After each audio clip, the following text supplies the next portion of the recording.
I'm working on a novel that's set in Spain, in our time, the 21st century. It has several protagonists with ancestral links to Spain in the time of the last emir. That's also the time of Ferdinand and Isabella, Columbus, and of course, the Inquisition. In this chapter, we're at the Alhambra, the Red Palace of Granada, the last Moorish stronghold.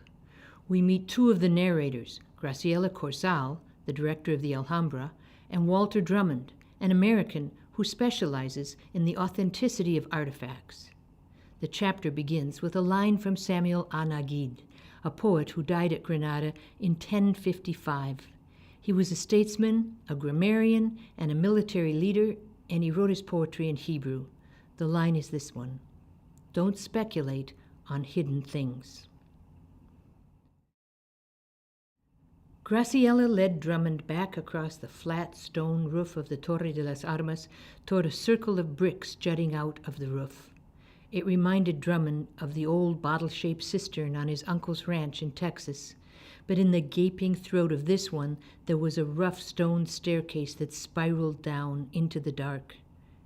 At the top, the brick circle was covered with a heavy mesh screen and a large rusty padlock. Graciela reached into the small leather purse she'd been carrying over her shoulder, removed a rather large key, twisted it in the lock, and lifted the circular screen.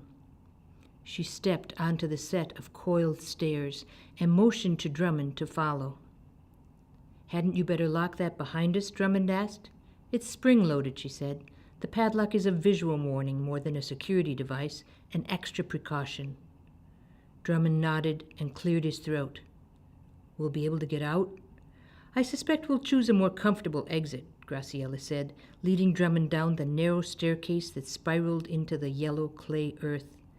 Halfway around the first full turn, there was a sign in both Spanish and English. "Mazmorras," it said, "dungeons." They made their way down 4 or 5 more spirals before they touched the hard-packed earth at the bottom of the pit.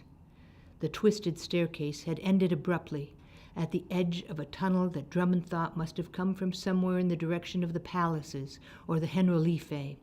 It was dark and cool and high enough that a man mounted on a horse could ride comfortably without touching his head to the ceiling, wide enough that two could move side by side.